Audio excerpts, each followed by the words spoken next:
Well, this morning, I mentioned kind of a special day, and that is because we have a couple of men who are going to be sharing with us this morning. A couple of weeks ago, we sent some guys off to Nicaragua for a mission trip, and we prayed for them while they were getting ready to go, and we prayed for them while they were there, and we were excited to have them back with us.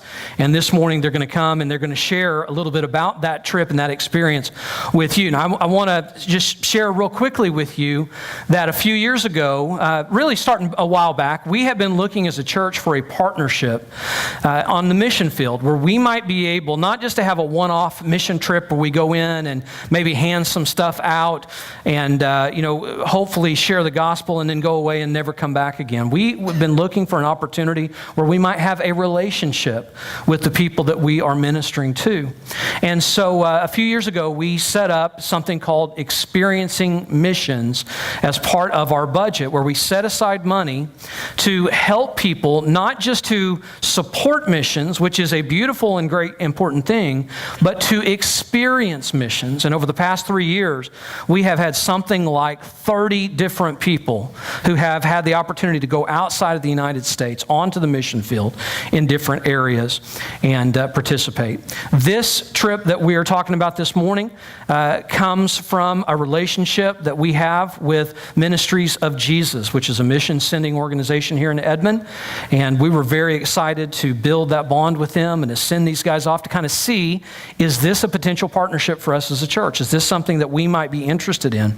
And as they come back now, and as they share with you what they experienced, and as they share with you what they believe maybe God would do, I want you to understand that we have the opportunity this morning to do something that really you've not had the opportunity to do, and that is you could walk out of here today and say, not only do I see what has happened, not only do I rejoice in what God has done, but today I can choose to be a part of that as well. Because we have a mission opportunity that's going to come up at the end of the school year, the first part of June.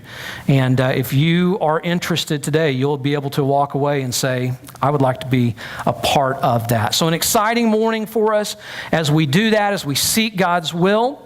And an exciting morning as we hear from these two guys. Now, Brian Williams and Marty McBee are going to be coming to share with you.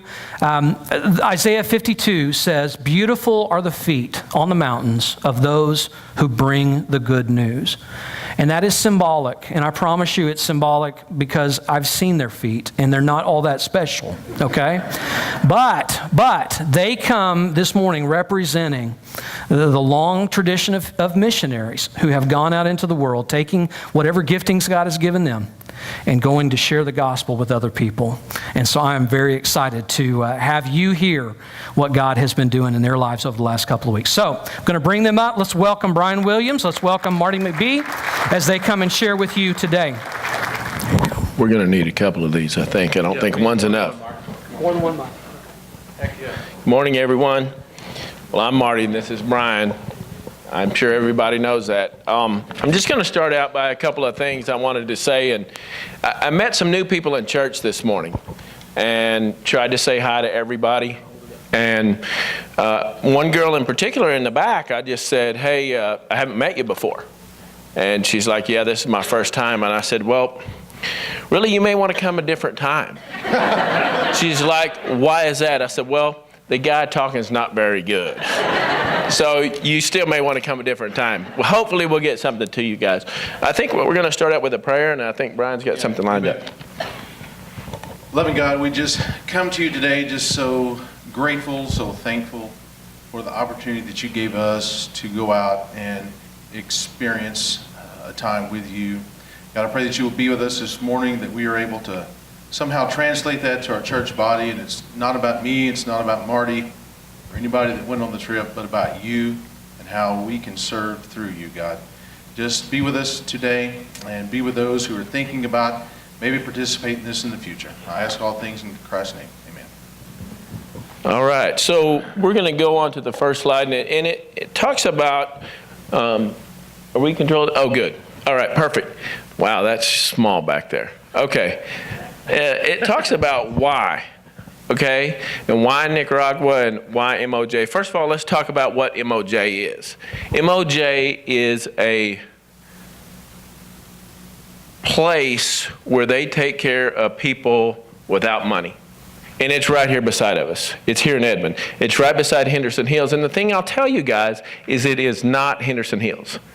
Now, nothing against Henderson Hills, because we love Henderson Hills, and a bunch of us have been to Henderson Hills and used to go there, but we didn't want to be Henderson Hills. We wanted to be somebody to help everybody. And so we had a relationship with Kim Swiden, and he invited us over, and Kathy's been over there as well, and what we figured out was they already had things set up. The last thing we want to do is go somewhere to where things aren't set up, things aren't ready. We go for a week and we do all this stuff, or what we think is all this stuff, and we leave, and they just go right back to where they were. Right? That's not what we want. That's not what we wanted for you guys. What we wanted for us was to get over there and make a difference and raise it from here to here, and the next time you go, it's from here to here. So this is incremental, and it is building every single time you go, and that's what we wanted. Now, it's a pretty safe country. If you look at the website, if you look at all the stuff, it says it's the kind of one of the top safest countries in South America. Well, now that's compared to Central America. See, that's why I don't talk a lot about, Willie's going to talk about where we were, I can tell you that. Central America. So, it's one of the safest countries. And it's pretty easy to get to. I mean, it took us, what was it supposed to take, Willie? Roughly about 11 hours, 10 hours to get down there. It was supposed to take about 11 hours? Well, it took us 22. That's not bad. So our first flight didn't take off. We were stuck in one airport. We were going to go to Houston. We ended up in New Orleans, stayed there for a few hours. The good thing was we got to watch 2 games. We got to watch OU and the Thunder. They both lost. So, I mean, it was outstanding. And we got back on the plane, and we finally got there, and we took off. And it was good. They have a thing set up already back in 2002. One of the missionary pastors there met Diomedes, the guy who kind of started this thing over there, accidentally at what was a hurricane. They were putting out sandbags, and he just happened to be right beside the guy. And so they started talking and said, what can we do for you? It was a missions pastor from Henderson Hills. And so they formed this relationship, and they've been going over. They have like 70 pastors over there. There's 19 churches there already. And so this thing is growing incrementally. It is something that we feel really good about. Anything else about that, Brian? No, I don't think so. Okay. Marty did a good job. And that was a big thing that Marty and I were going into it. It was why that is. And it's because it's established a relationship. And one of the most exciting things that they said is the next time you go back, you will see the fruits. You will see things are done. You'll see churches and places we visited. And so we can move on. I'm going to talk just a little bit for you guys that may be, thinking about going, just to give a frame of reference of where we were. Hey, so the red stars did show up better than I thought. So this is Nicaragua, and travel-wise to get down there, you fly through Houston or Dallas. We were supposed to go through Houston, leaving Oklahoma City roughly 5:30, landing in Managua at 1, and 2.5, 3-hour van ride, depending on the traffic and the cows and whatever else is on the road. It took us almost 22 hours to get down there, but we did make it. So you can see Managua there. In the bottom left with the black star, with my fancy pointer here. Oh, yeah. Yeah. And so the mission house we were in is here in Corinto on the coast, and we did most of our work here in Chinandega, the little city north of that, El Viejo. The next trip that Justin spoke of briefly will be here in Somatillo, and that's the headquarters of the Missionario Oportunidad, which Pastor Diomedes runs there, and they have a pastoral school there and a medical clinic at that site. And then lastly, over here in Matagalpa, they have established a language school. And so generally speaking, those are the 3 places that they go and have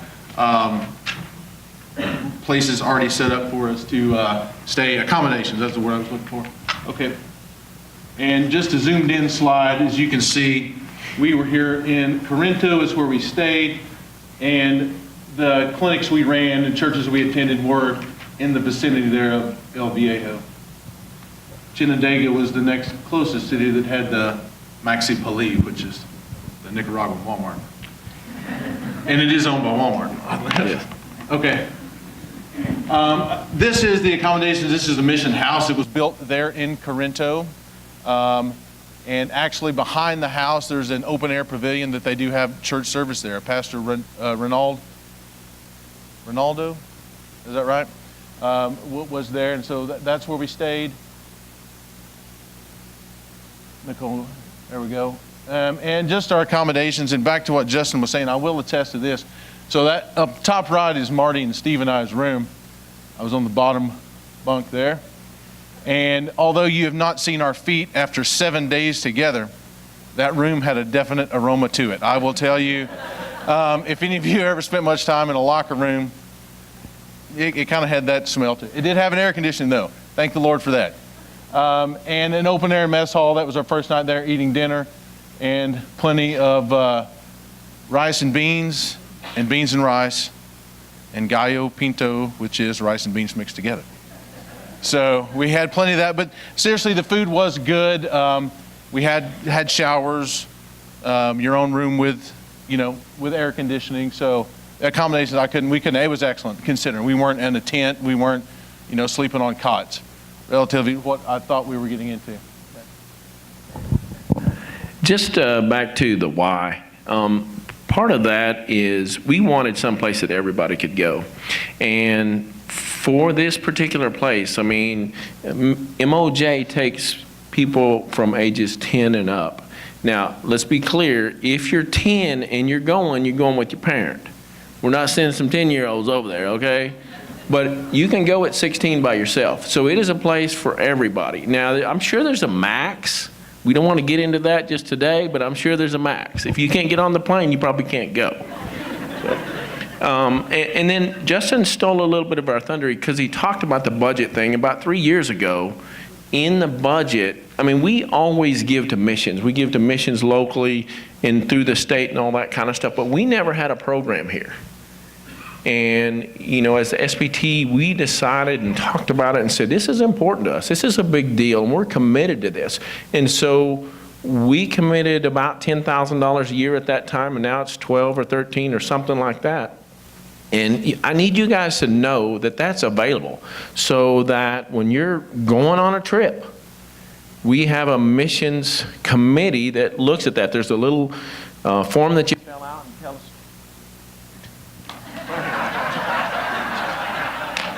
Prayers have been answered throughout Oakdale. Marty McBee's microphone just died. Excellent. Yeah. Let me stop somehow. Yeah, I know, right? So our first day there, we kind of had a day of a little bit of rest and respite, thankfully, after our 22 hours travel. We saw some things there on the coast. And in Corinto, where we stayed, is a major seaport for container ships. And we went out to a mission house that was on an island and had a great day of devotion and just time together. And I'll spare y'all any of those slides. But the following day, which will be on Monday, was the first day of clinic. We did clinic 4.5 days. And the first town was outside of El Viejo. It was probably a half-hour drive down it was the worst dirt road that was well-traveled that you would ever see. I mean, it took us half hour probably to go 10 miles.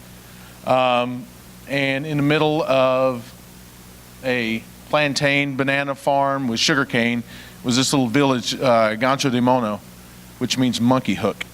And I asked everybody I could where in the world that came from or what it meant. Nobody could tell me because it literally is hook of monkey. So, and we set up a clinic there. There was a small building that you saw on that first slide it's actually a medical clinic that they have there that the government runs. They have government funded health care there. And we set up in one room there. And so if you'll see on those two, Marty's picture and my picture, there's a white sheet in both of those, and that is one and the same. So if you can imagine Marty and I talking and seeing people literally about 4 feet from one another, it was probably a good thing that the two of us and our translators there were the only 4 people that spoke English, because we had a good time, to say the least, amongst one another. But you can go on. And a lot of issues they have there were with parasites, and I took this picture and wanted to illustrate to you. So the top right would be the restroom, okay, which is up on about 3 steps up, outhouse. It had two cement blocks that you sat on, or not, or you hovered over, depending on your preference. And so I took the bottom right picture from the steps of the outhouse. It's kind of dark, but if you can see what they're around, that's their water well. It's literally 15 steps from the outhouse. I don't know the depths of them, of either the waste hole or the well, but needless to say, they're not. Hopefully they're different. Hopefully they're a little different depths. Then the one on the left is just a lady that was next door, and she did her laundry while we were doing clinic with water from the well and a washboard by hand and hanging up. So we spent 2 days in the Gancho de Mono, and the pastor that we were working with there in El Viejo, Pastor Francisco, and his church, through the missionary opportunity that had purchased, I think it was 2 acres, I believe, to the size of the land right, but not far from where we had the clinic, in hopes of building a new church. And so we went there on the last day and prayed over the new church land. And one of the most exciting things for me was that we prayed over it, and to see their excitement. And then people who had been on the trips before said, hey, you wait and see. We'll come back in a couple of years, there'll be a church there, and there'll be people there. And that's the kind of thing that we were looking for, that Marty kind of mentioned earlier, is just to see your work, to see the fruits, not for our own gratitude. And I don't mean to take that sound selfishly, but you don't want it to be a place where you dash in and dash out and get you a couple Jesus points and move on down the road, I guess is what I'm saying. And we could tell the difference in the people. And this area before that, back where they bought the land, there was no church. And the people were different. In the nicest possible way, they weren't all that nice. One of the things that happens in Nicaragua is the average annual income is about $430. And so these people are super poor. And the difference from our 3rd and 4th day in the clinic and our 2nd and 3rd day, night and day, because the people we saw at the Monkey Hook were kind of thankful, but not really. I don't think they knew how to be thankful.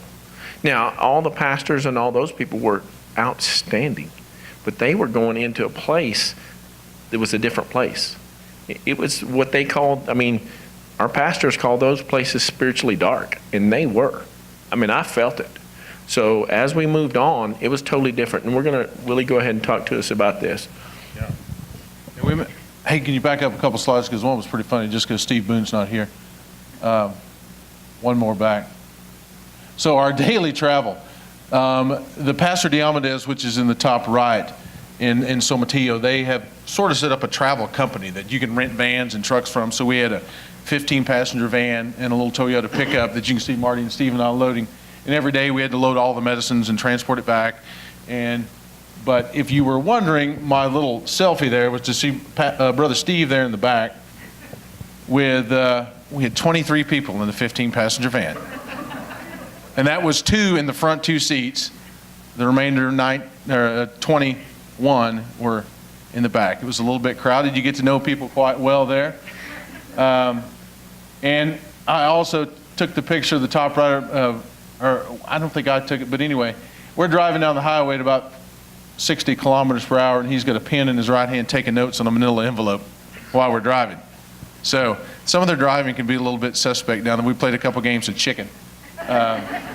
But okay, so we'll move on to the clinic days 3 and 4 were in El Viejo. It was a little better organized, and I bet we saw 220 plus people both days from a patient standpoint. And you can see this, literally the slide on the left is at 9 a.m. when we showed up. That's how many people were there waiting on us.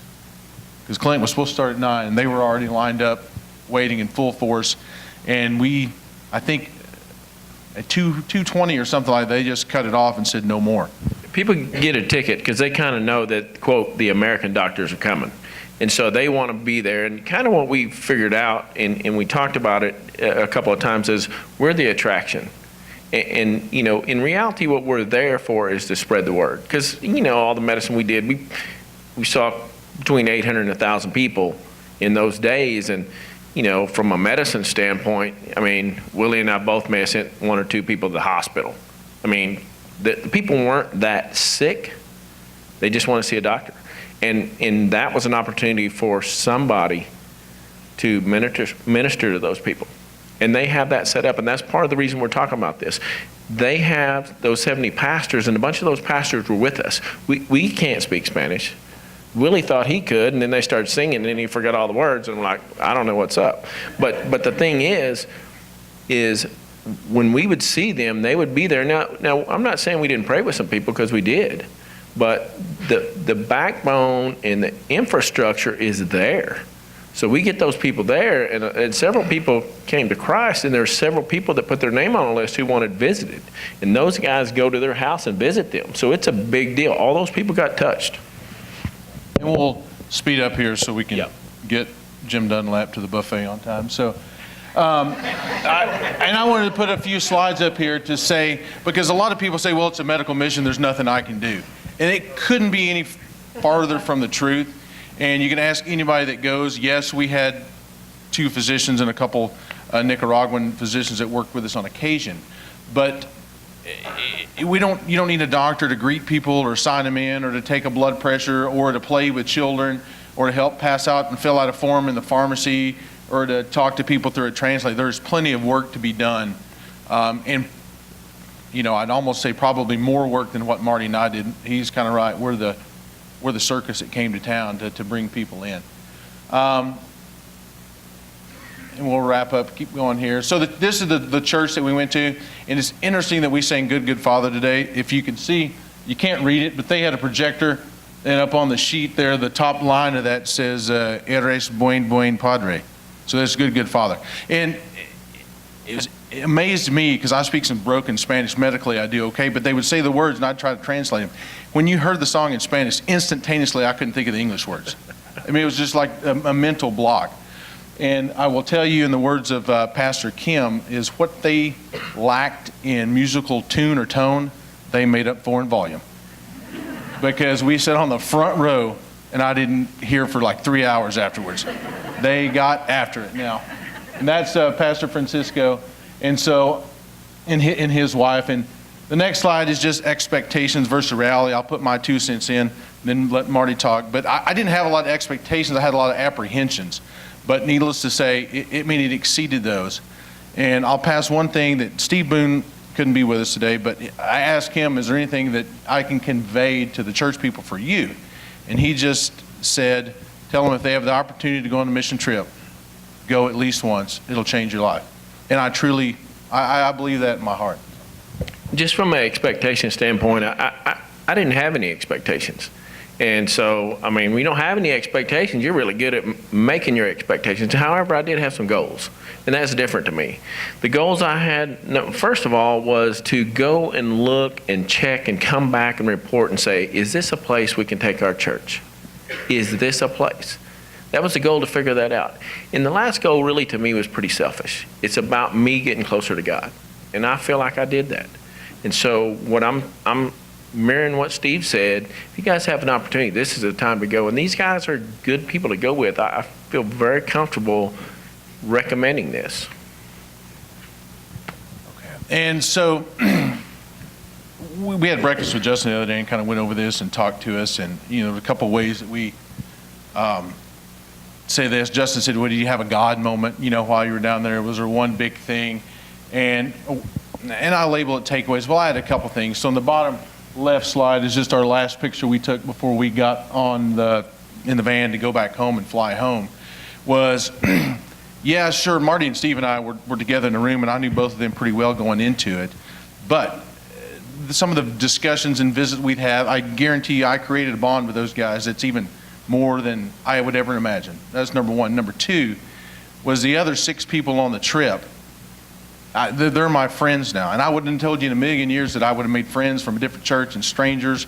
We met them loosely in the meetings, but they are people and friends. And so I think from a standpoint, again, it may seem a little selfish, but experiencing missions is a great term, because I think if we experience missions, yes, we'll be able to serve and do things, but we will grow together closer as a unit and as a church. And the little fella there is Adolfo, and he was one of the first patients I saw on the last day. And he was talking, he was having trouble with some arthritis, he was having trouble sleeping, and I was talking to him about what we could do for his arthritis. And there was kind of a running joke in my community group, Jeff Lynch and I have, that we're talking about prayer time, and I'll be the first to admit I sometimes fall asleep where I'm praying, okay? So the guy said he was having trouble sleeping, and I said, well, have you considered praying? I said, because it works for me. And, you know, and this is my proof that the Lord does love a little sarcasm, or trying to teach me a lesson, one of the two. So the guy goes and he starts telling me, he goes, that's why you were sent here by God. I lost my wife 3 months ago, and I've had trouble sleeping ever since she passed away. He goes, and prayer is the only thing that's gotten me through this. And God sent you here to tell me that. And God sent all of you guys here so we could hear about that. You know, it's not a coincidence that you came here. And I'm like, wow. Well, that was a lot.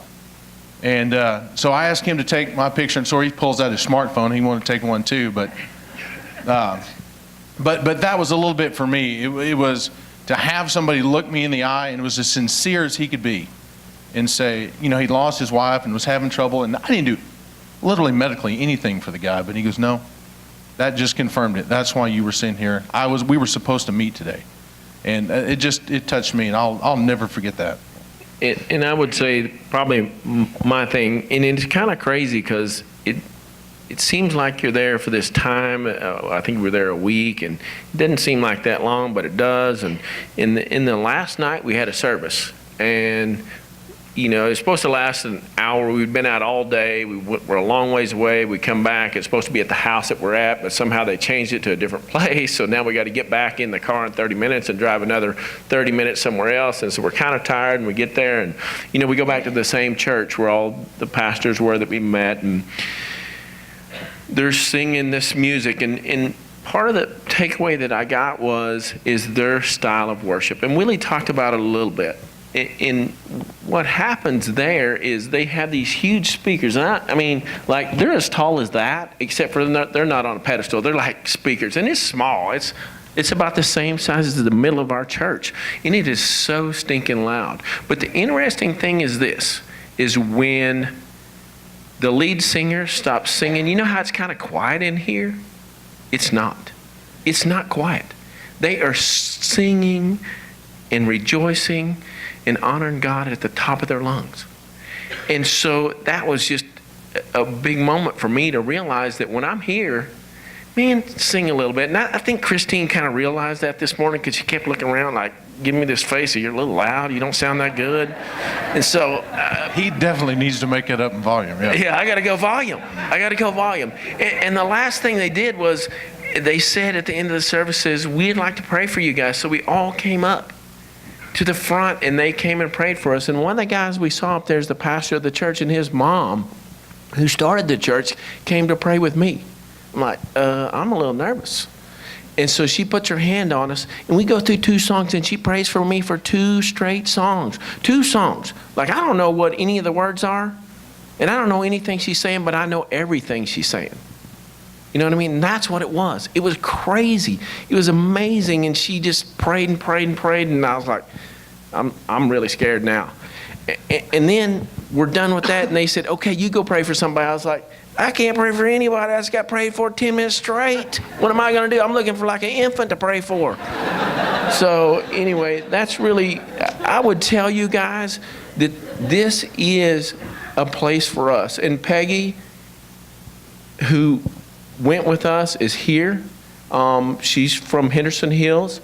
And Peggy, just thank you for having us, and thank you for being our friend. We appreciate you. And I would tell all you guys, there's a mission, I think Justin said, at the end of June is when it is. It's the 23rd through the 30th is what the dates that I got. 10 to 120. Okay, that's age groups. As long as you can get on the plane. They need about 20 people. They'd like to have some providers. You don't have to be a doctor. You don't have to be a nurse. I mean, look at Steve. Poor guy. He barely got on the plane. So just know that and a matter of fact, Steve's nickname was Stevie Wonder because they loved him so much. Because he did everything. He did everything, yeah. So just let you guys know that it's a place for us. So do you see that this trip was to accomplish two things? We wanted to go to Nicaragua and plant some seeds. And we see the eternal seeds that could be planted there. But then we also wanted to come back home and plant some seeds. And hopefully that's been done this morning. And so inside your bulletin, you'll see this sheet. It says Mission Nicaragua. And it says June 2018. It takes quite a while to get these trips organized because of the medical part. They're not in control of it, and so it takes some time to nail down exactly when we can be there. But at this point, we are looking at the end of June for another trip, and here's what we want to invite you to do. We want you to consider filling this out and saying, I am interested in being a part of this. That's all we're asking for today. And it may be that when the date comes out, you're not able to. Or it may be that something keeps you from doing it. But for right now, if you're interested, we want to encourage you to mark that box, put in the information, and then you can drop it in our offering chest that's at the back of the worship center. And in that way, let us know that you are interested. You'll be hearing more about it as we get more details and as we get closer to June. I want to finish up. We just have a couple of minutes left, but I want us to finish up. Amy, if you guys will come on. And I want to do this. We've got a lot to be in prayer about as a church. We've been making big, important decisions. We've got lots of important things that are coming up in the weeks and months ahead. We have plenty to pray about.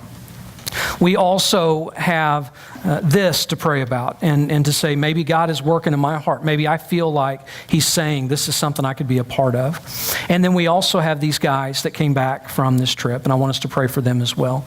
And so what we're going to do, we're going to finish up in worship, and we're going to open up the front. And if you'd like to come and find a place to pray, you can do that. I'm going to ask Marty and Brian just to step down here to the front. I'm going to ask our deacons if they would come and kind of finish up this time in prayer with them.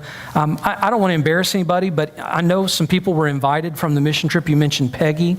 And if you're here and you were a part of this trip, we would love for you to come to the front as well if you're comfortable with it. And we would love to just pray for you as well. So right now, let's stand together. We'll finish up here with just a few moments of worship. Our deacons, if you guys would come. Anybody else that would like to come and pray specifically with Marty and Brian and any of the group that went to Nicaragua. If you'd like to pray over the opportunity that presents itself to you, you can do that. And if you'd like just to find a place at the front to pray because there are other things on your heart, you're welcome to do that. Amy, if you would, will you just lead us as we worship? I have decided to follow Jesus. I have decided to follow Jesus. I have decided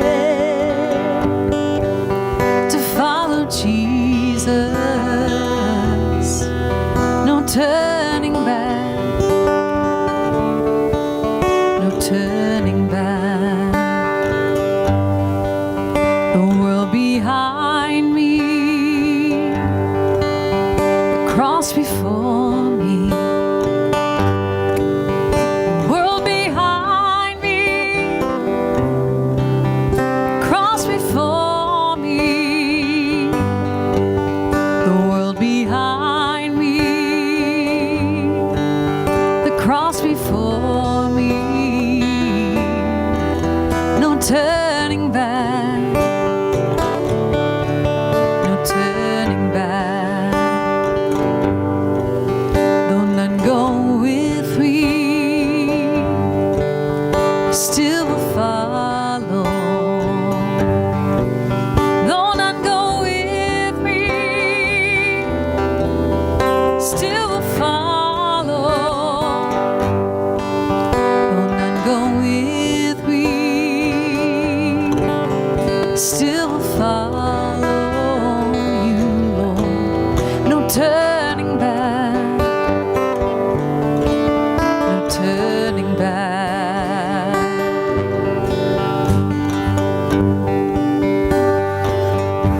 just leave you with this as we finish up today. Isaiah chapter 6. The prophet has a vision of God and how big he is and how small the prophet is. And he recognizes his incredible sin. And he probably thinks in that moment, I'm going to die. This is it for me. God sees my sin and I'm done for. But God reminds him of his love for him and for the people. And he says, instead of, I'm going to crush you, he says, I need people who will go out into the world and tell people about me. And Isaiah, rather than saying, God, I am capable, God, I am gifted, God, I am available, you know what he says? He says, God, here am I. Send me. And I pray that as we walk out today, that a seed has been planted in our heart, and if God would go to work in that, and that you would see that maybe he is calling you to do something, whether you are 10 years old or whether you're 90 years old, that you would walk away and in the days ahead you would say, here am I, Lord, send me. One of the most important pieces of obedience you could ever have to your Heavenly Father. Thank you for worshiping with us today. Thank you for hearing this testimony today. And thank you for considering what God might want to do in you. We'd love to give you more information if you need it. You guys have a great, great day. You are dismissed.